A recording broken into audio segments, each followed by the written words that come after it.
Bismillahirrahmanirrahim. Assalamualaikum warahmatullahi wabarakatuh. Alhamdulillah rabbil alamin, wassalatu wassalamu ala asyrafil anbiya'i wal mursalin wa ala alihi wa sahbihi ajmain. Amma ba'd. Bibun belakang Allah Subhanahu wa taala, alhamdulillah. Segala puji bagi Allah yang senantiasa mencurahkan nikmat dan karunia-Nya kepada kita. Salam dan salam semoga dan anugerah kepada Allah Subhanahu wa taala kepada Nabi kita Muhammad sallallahu alaihi wasallam. Allahumma shalli ala Muhammad wa ala ali Muhammad. Kita masuk ke dalam pembahasan mengenal makna sufi. Apa arti sufi secara bahasa dan secara istilah, secara terminologi dan etimologi.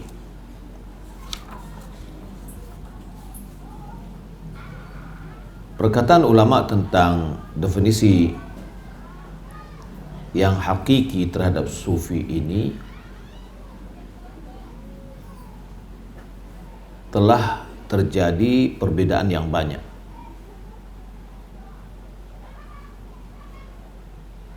Yang hampir tidak ada yang menyerupainya. Sebagian ulama ada yang menyebutkan bahwa definisi atau makna dari sufi itu lebih dari 2000 definisi.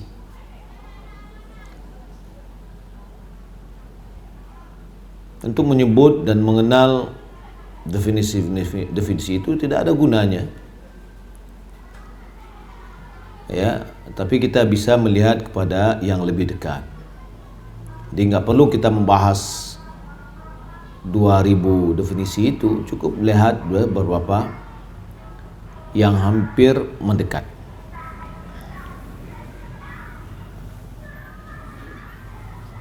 Ulama bahasa menyebutkan kata suf, sod waw fa, di dalam kamus bahasa dia ditopang atau diletakkan di bab sod waw fa dan memiliki beberapa makna. Di antaranya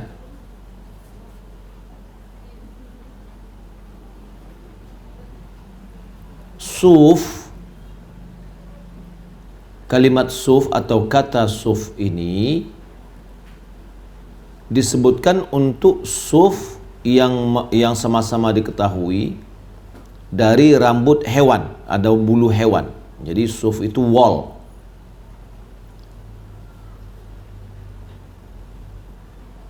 Ya, jadi wool itu bahasa Arabnya adalah suf.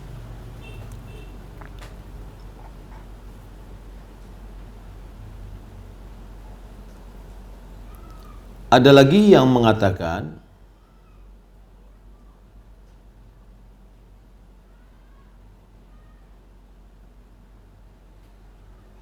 bahwa kalimat suf itu menunjukkan akan makna mail, yaitu makna cenderung.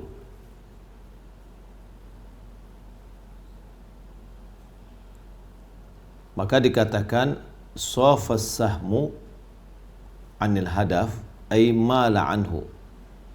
Mail itu cenderung menjauh, ya, meleset istilahnya. Jadi anak panah itu meleset jauh dari target. Sofa anis syarr ay adala anhu. Yani meleset dari keburukan, maksudnya ya, berpaling dari keburukan. Jadi secara bahasa diantaranya itu karena sufi, ya, sod waw fa. Bisa dikatakan dia adalah makna melenceng atau menjauh, atau maknanya adalah bulu dari bulu domba. Itu namanya suf atau wal bahasa kita. Secara istilah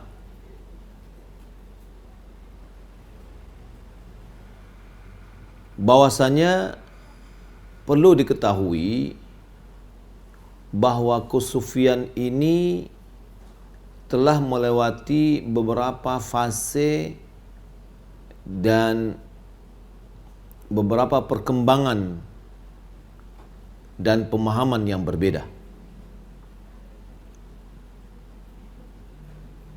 Jadi kesufian itu pun sejak dari munculnya dia memiliki fase-fase dan berkembang, berubah-berubah.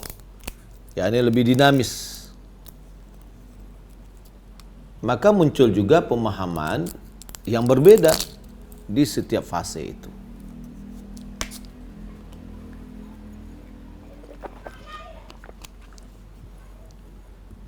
Dari sinilah terjadi perdebatan ulama di dalam memberikan definisi terhadap kesufian.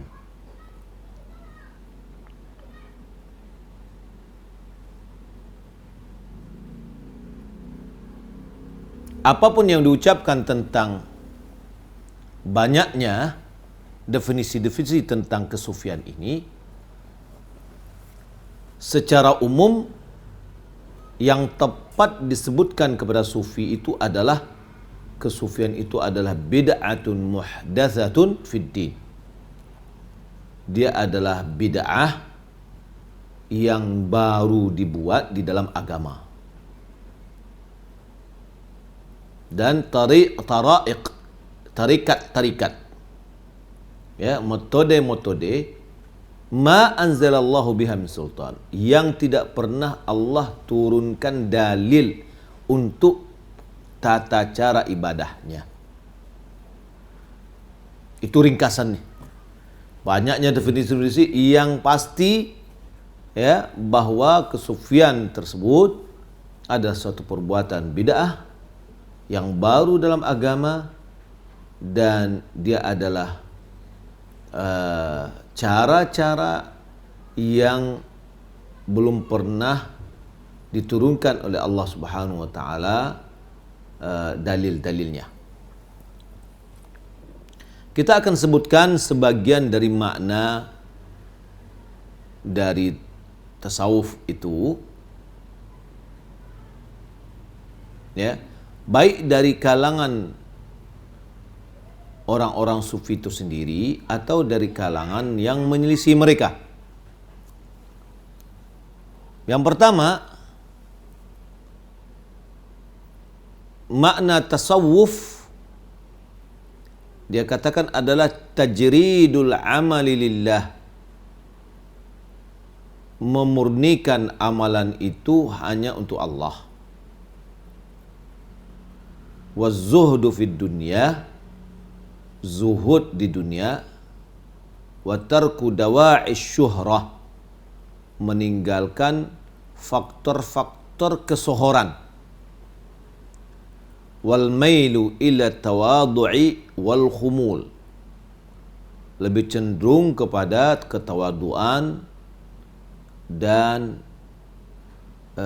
diam. Wa imatatus syahwati fin nafs, dan mematikan gejolak syahwat di dalam jiwa. Itu menurut yang pertama, ya. Sufi atau tasawuf itu adalah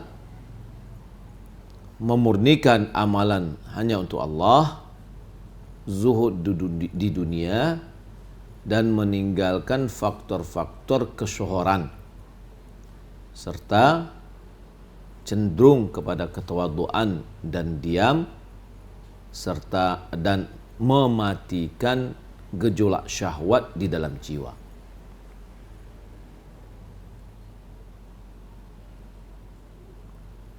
Definisi ini jika kita aplikasikan pada realitas sekarang, dia tidak cocok. Kecuali pada tasawuf pada zaman-zaman awal. Ya. Kenapa tidak cocok? Karena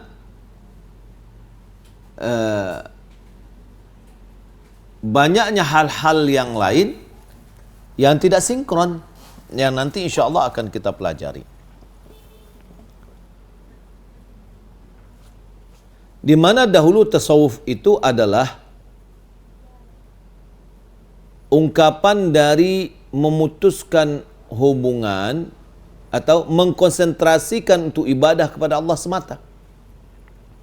Itu tasawuf dulunya, awal-awalnya.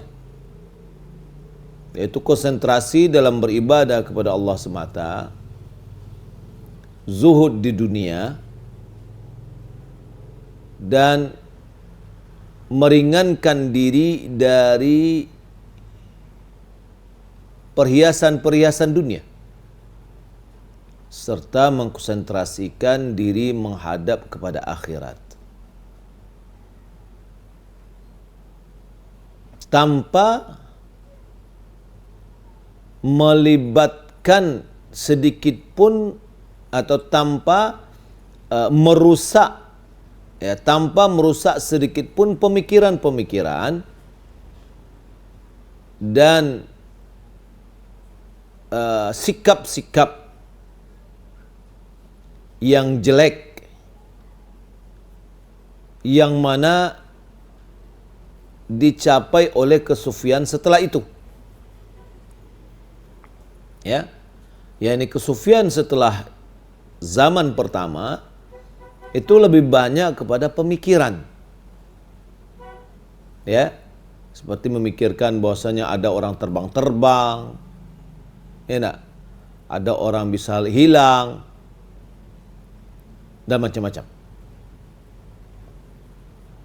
Jadi kalau kita lihat definisi yang pertama, dia lebih dekat kepada zuhud. Ya. Definisi yang kedua, ada di antara ulama atau banyak di antara ulama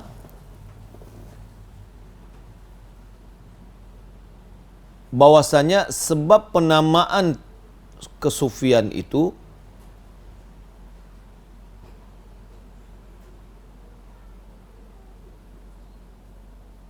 adalah dinisbatkan kepada pakaian wall yang dipakai, yang mengibaratkan akan kezuhudan dan meninggalkan kenikmatan yang lezat yang mubah.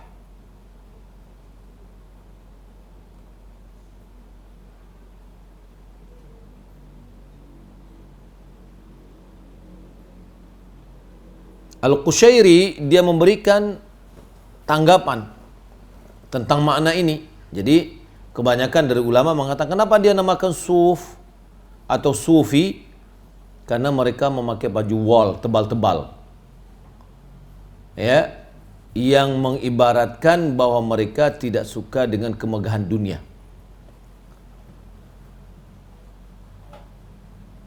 Maka Qushairi dia memberikan tanggapan, fadzalika wajhun, itu ada kemiripannya, akan tetapi walakinnal qaumu lam yakhtassu bilubsil suf, akan tapi kaum atau orang sufi tidak mengkhususkan memakai kain wol.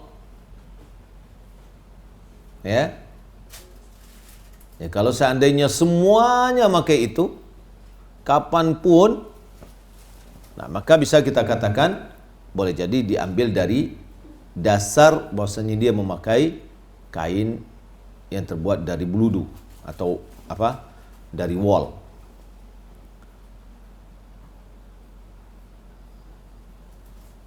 Sebagian ulama, ini yang ketiga,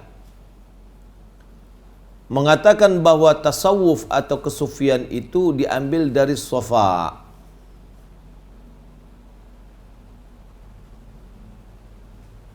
Safa itu apa? Safa itu artinya adalah bersih, jernih. Maka maknanya di sini as-safa'u asrarihim wa safa'u qulubihim wa safa'u muamalatihim lillah. Bersihnya jiwa mereka, atau bersihnya hati mereka, atau bersihnya muamalah mereka dengan Allah.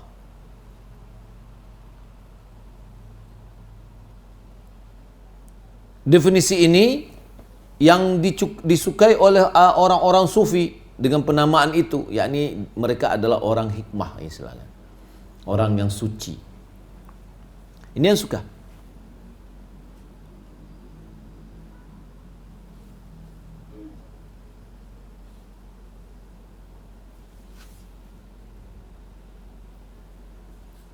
Ya, malahan setiap intisab, pengolongan diri pada apa yang diperhatikan ya kepada suf ya, atau wal tadi, atau pakaian wal, ada 12 definisi yang bersandar kepada makna sofa. Makna sofa itu apa tadi? Suci, bersih. Yang mana orang sufi berusaha untuk menisbatkan diri mereka kepada kesucian.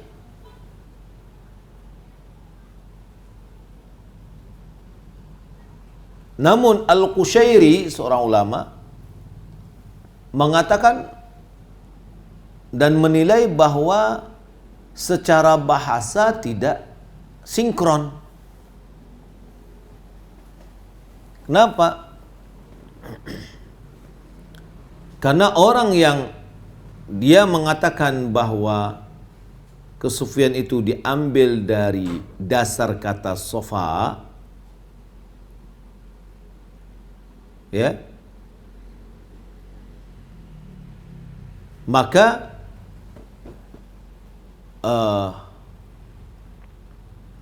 dasar kata sufi tidak mungkin diambil dari sofa secara bahasa. Kalau sufi itu bisa diambil dari mana? Dari suf, yakni wall tadi. Tidak bisa dari sofa. Kalau dari sofa, maka dia menjadi sofawi, atau bisa juga sofai. Ya, bukan sufi, tapi sofai.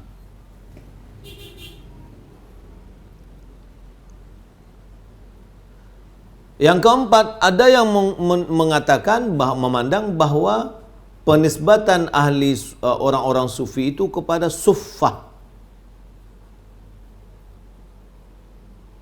Suffah itu adalah seperti beranda, ya, di mana para sahabat yang miskin radhiyallahu anhum, mereka duduk di sana di Masjid Nabawi, di mana Nabi yang memberi mereka makan. Nabi yang memberi mereka makan. Mereka tidak punya keluarga, tidak punya istri, jadi tinggal di masjid. Itu namanya ahlus suffah. Ya. Nah, Qushairi dia mengatakan menisbatkan, menggolongkan sufi itu kepada suffah tidak bisa dikatakan seperti sufi, tapi boleh jadi dikatakan as-safawi, bukan sufi. Jadi secara bahasa juga tidak sinkron dia. Ada lagi mengatakan sufi ini digolongkan kepada saf pertama.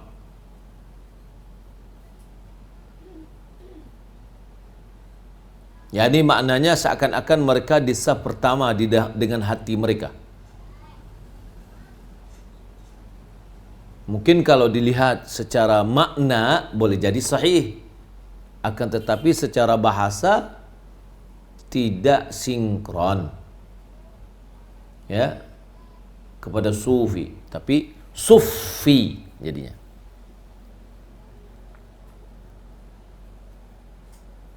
Ada lagi yang mengatakan dia itu dinisbatkan kepada kabilah Bani Sufah.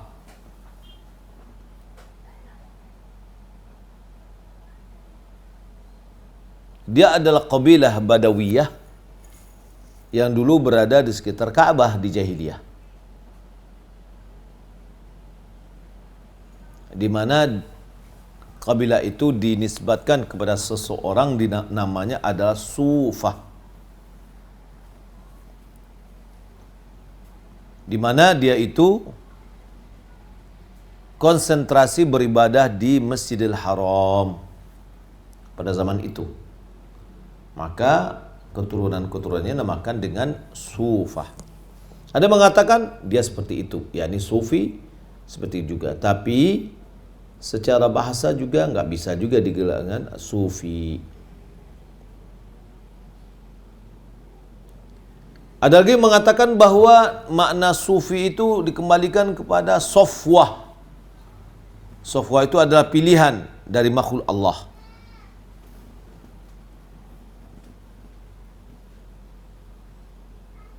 Nah, ini ada 7 definisi, belum lagi sebenarnya sangat banyak sekali, ya. Di mana masing-masing ulama memberikan ijtihadnya dalam hal ini.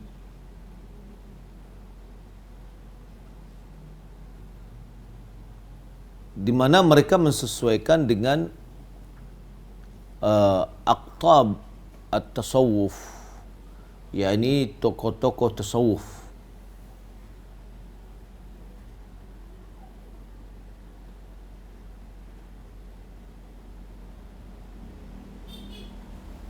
Kalau seandainya dikembalikan kepada tokoh-tokoh tasawuf. Akan tapi ini tidak perlu kita bahas karena tidak terlalu penting. Syekhul Islam Ibnu Taimiyah dia mengatakan, rududun ala ba'd tilka ta'rifat faqad dzukira annahu idza kanat an-nisbatu ila ahli suffah wa huwa khata'un tarikhiyun kama sanubayyin. Syekhul Islam yang mengatakan terdapat di definisi-definisi itu atau sebagian definisi dia tertolak, dibantah. Beliau menyebutkan kalau seandainya dia dinisbatkan kepada suffah, maka ini ada sebuah kekeliruan secara sejarah, ya. Maka orang yang ahli suffah ini dikatakan kepadanya adalah sufi, ya, sufi. Adapun apabila yang dimaksud itu adalah sof yang pertama,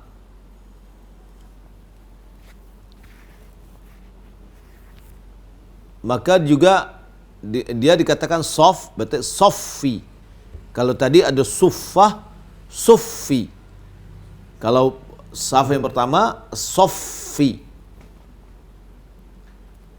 Kalau seandainya dia dinisbatkan kepada Sofwah, Sofwah itu adalah pilihan dari makhluk Allah, maka dinamakan dia adalah Sofawi. Kalau seandainya dinisbatkan kepada seorang jahiliyah dulu, ya, di mana tidak boleh seorang pun la ahadu la fa innahu la ahada min al-mutasawwif yarda yansabu ila qabilah jahiliyah qabla Islam. Tak seorang pun dari ahli sufi yang ridha dia dinisbatkan kepada kabilah jahiliyah sebelum Islam. Gak mau dia kalau seandainya sufah, sementara itu lebih dekat kayaknya. Dan tambah lagi bahwasanya hal itu tidak pernah dikenal, penamaan itu tidak pernah dikenal di kalangan sahabat. Ya. Sementara dan tidak juga masyhur dari kabilah. Jadi maksudnya apa? Kabilah-kabilah dahulu nggak tahu dia ada kabilah namanya Sufah.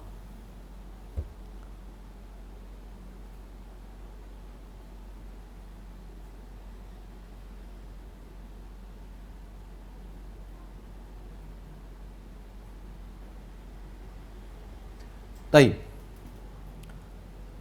Seorang Nasrani mendakwakan bahwa namanya ada George Zaidan, bahwa kalimat atau kata tasawuf di dalam Arabiyah sama maknanya kalimat sufia dalam Yunani, yang mana maknanya adalah hikmah. Jadi kalau kita lihat di Turki itu apa? Ada musim sufia ya, yang sekarang sudah jadikan masjid. Nah, sufia secara bahasa Yunani artinya adalah hikmah. Maknanya bahwa al-mutasawwif, orang-orang sufi, dinisbatkan kepada hikmah Yunaniyah, hikmah Yunani. Dan ini adalah perkataan yang batil, yang telah dibatalkan oleh kebanyakan ulama.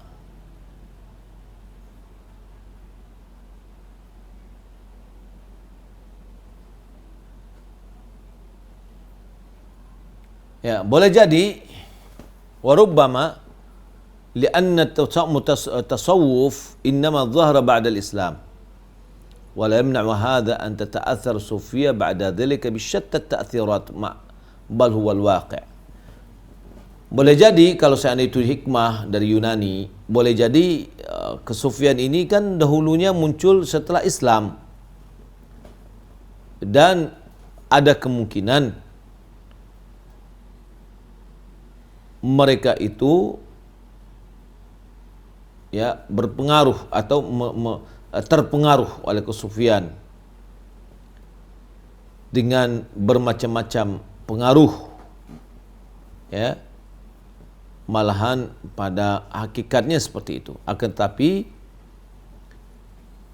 tidak ada definisi yang diberikan oleh Yunani secara sempurna. Walhasil, ya, kalau kita lihat definisi di sini sangat banyak, ya. Wahada wa nisbatu tasawuf ila sufi aqrabu ila ishtiqaq al-lughawi kama annahu aqrab kadzalika ila dzauq as-sufiyyah wa halihim fi tamassukin bi libasi suf. Pendapat yang di atas seperti misalkan dikatakan dengan sufiyah, yaitu hikmah dalam kata Yunani, bahwa orang sufi dinisbatkan kepada suf karena kedekatannya di dalam pembagian bahasa, sebagaimana dia dekat juga dari sisi perasaan kesufian dan kondisi mereka di dalam berpegang teguh dengan memakai pakaian sufi.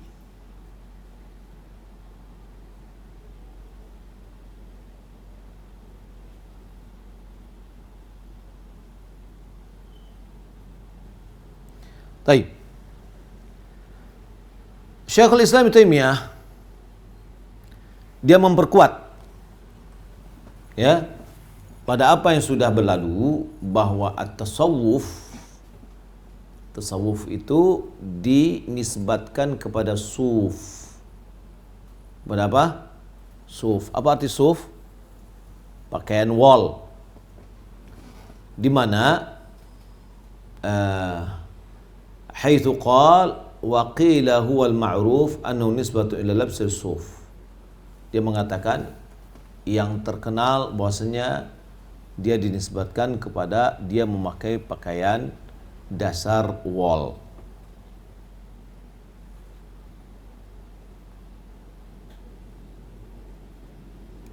Kemudian diberikan tanggapan dengan perkataan innahu awwalu ma dhaharat sufiyya minal Basrah. wa awwalu man bana Duwairah Sufiyah ba'da ashabi Abdullah bin Zaid wa Abdul Wahid min ashabil Hasan. Wa kana fil Basrah min al-mubalaghah fi az-zuhd wal ibadah wal khauf wa nahwi dhalik mimma lam yakun fi sa'iri ahli al-amsar. Walidha qala yuqalu fiqhun kusufi fiqhul kufi wa ibadatu basariyah. Jadi hasilnya bahwasanya penisbatan tasawuf itu kepada pakaian suf. Ini menurut Syekhul Islam Taimiyah, dan dia memberikan tanggapan bahwa di awal munculnya sufi dari Basrah, ya, orang yang pertama membangun tempat kesufian adalah sebagian sahabat Abdul Wahid ibn Zaid dan Abdul Wahid min ashabil Hasan. Abdul Wahid ini adalah murid dari Hasan al-Basri.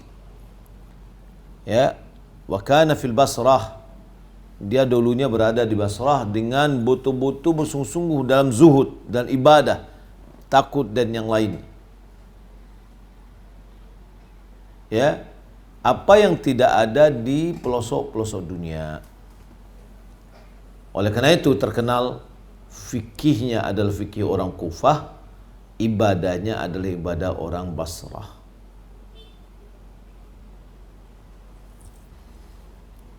Ibu dan akhwat yang dimuliakan Allah Subhanahu wa taala. Jadi kita sudah bisa mengenal secara definisi aja berbeda ulama, ya, di dalam memaknainya. Ada lagi yang mengatakan sufi itu adalah kata hikmah yang mana kandungan ajarannya adalah gabungan antara Nasrani dengan Hindusi dan Buddha. Nah, pemikiran itulah yang diadu kemudian dimunculkan. Dan ini bagi musuh Islam menyokong bagaimana hal tersebut tersebar. Ya. Baik. Untuk sementara sampai di situ aja dulu kita mengenal makna sufi. Jadi intinya tidak ada definisi khusus. Dikatakan bahwa sufi itu adalah zuhud, dah, ya.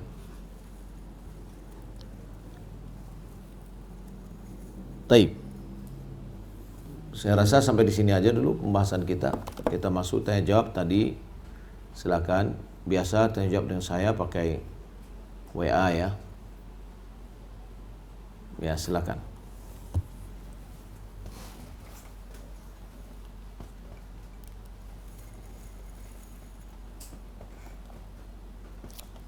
Taib. Sudah masuk beberapa pertanyaan.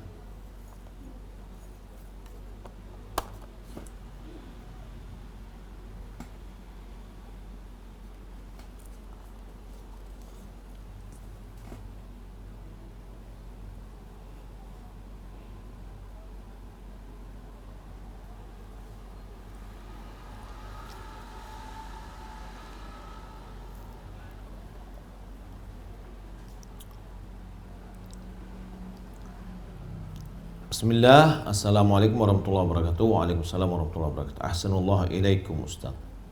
Izin bertanya, ketika seorang muslimah sudah mengenakan pakaian syar'i, pakaian-pakaian lamanya yang tidak syar'i kalau dihibahkan atau dijual, apakah dia ikut berdosa jika dipakai oleh wanita yang belum memakai syar'i keluar rumah? Kalau ikut berdosa, bagaimana solusi agar pakaian yang lama bisa dimanfaatkan, Ustaz?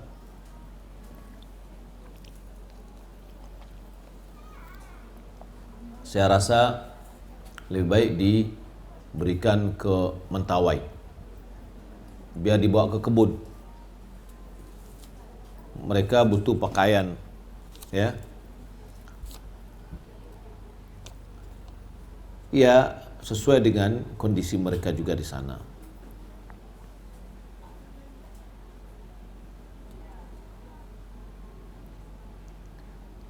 Mau bertanya, bolehkah kita minum air aqua gelas yang telah disediakan oleh tuan rumah di rumah duka?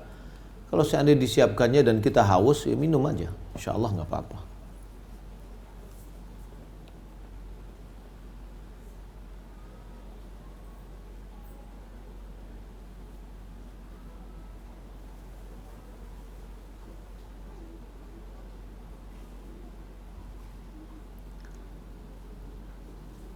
Assalamualaikum warahmatullahi wabarakatuh. Waalaikumsalam warahmatullahi wabarakatuh. Semoga Ustadz, keluarga dan tim serta semua umat muslim selalu dalam rahmat Allah. Amin.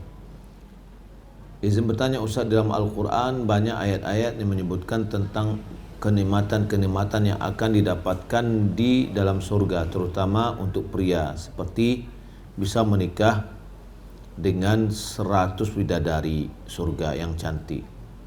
Lalu bagaimana dengan wanita beriman yang insya Allah masuk surga? Apakah kenikmatan yang akan didapatkannya? Ya, kenikmatan itu dia akan ketemu dengan suaminya jika suaminya sama-sama masuk surga. Dan dia adalah pimpinan dari bidadari. Ya, berarti mana yang cantik nih? Istri atau bidadari? Ya. Kemudian kalau seandainya bagaimana kalau seandainya wanita ini belum pernah nikah, belum meninggal, ya akan dipasangkan oleh Allah Subhanahu Wa Taala, artinya akan dipertemukan dia dengan laki-laki, gitulah. Nah, berapa umur orang nanti dimasuk surga itu atau di akhirat, umur berapa?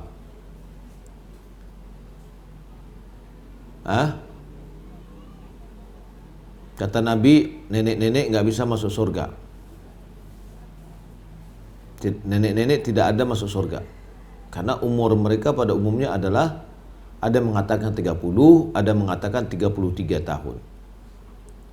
Kenapa umur 33? Ya, saya berikan pendekatan ibu-ibu yang sudah berumur 40 ke atas dibandingkan dalam umur 33 dahulu. Apa bedanya?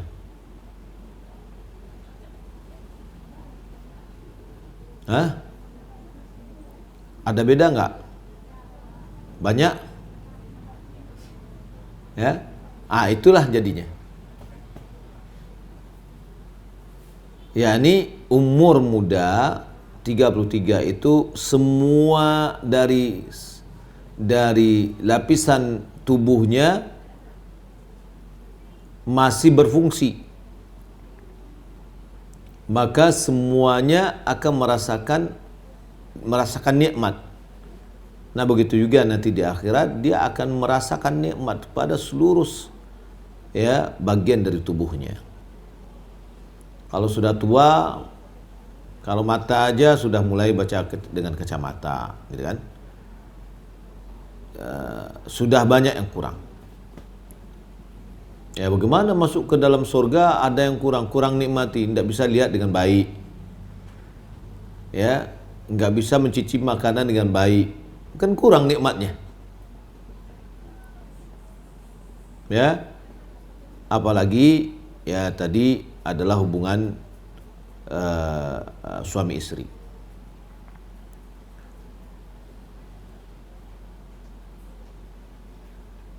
Apakah imam yang ragu dengan jumlah rakaat juga sujud sahwi? Imam berpikir kalau dia salah akan diingatkan oleh makmum.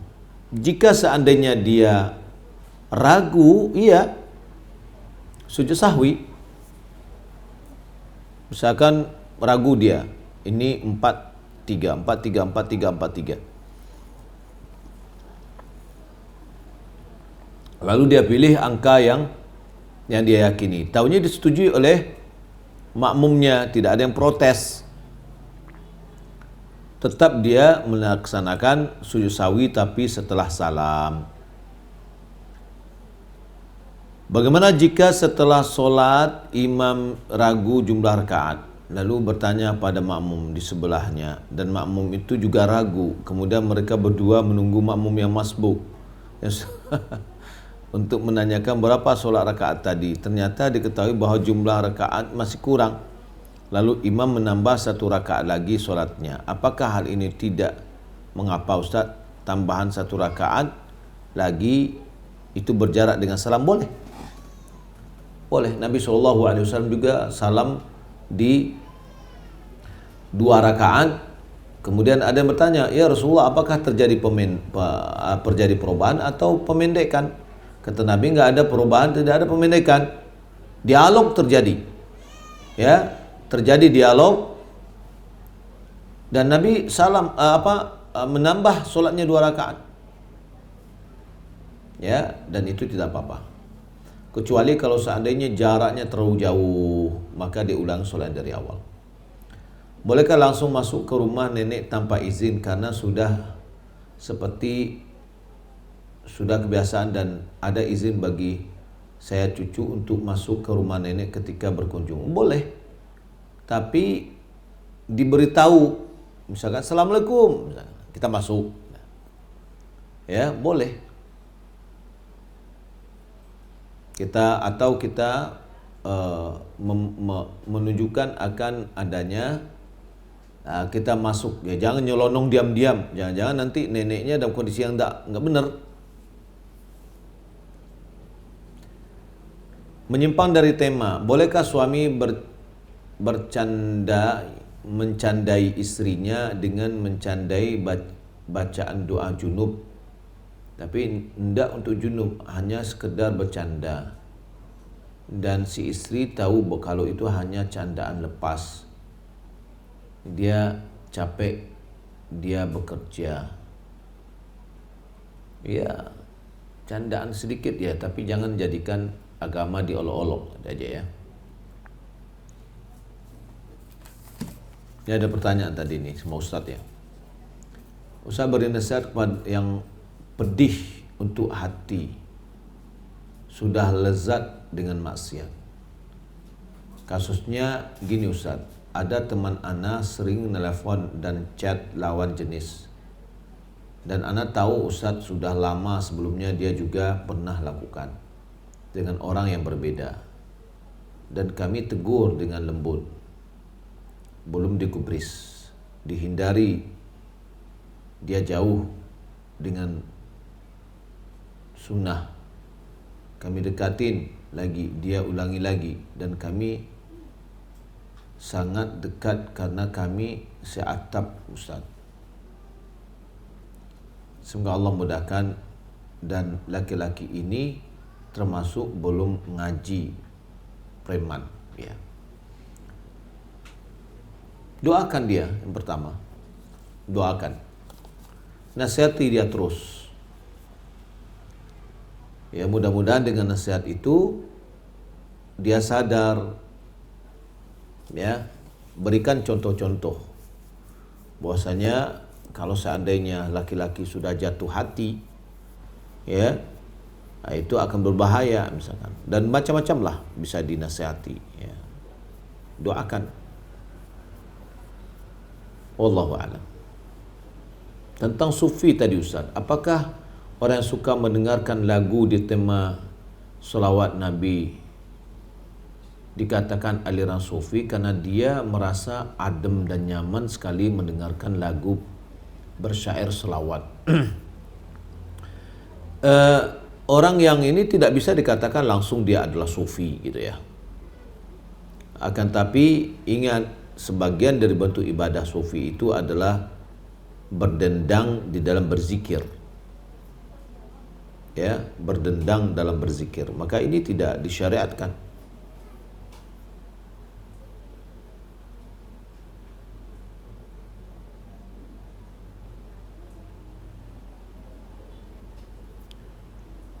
Taib.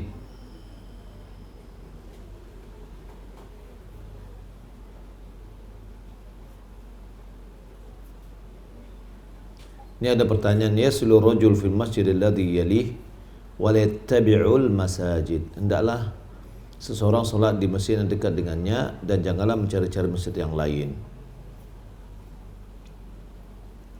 Sepengetahuan kita dari perkataan ulama bahwa solat yang paling baik itu adalah semakin jauh masjidnya semakin baik. Karena dia akan mendapatkan pahala yang banyak dalam langkahnya.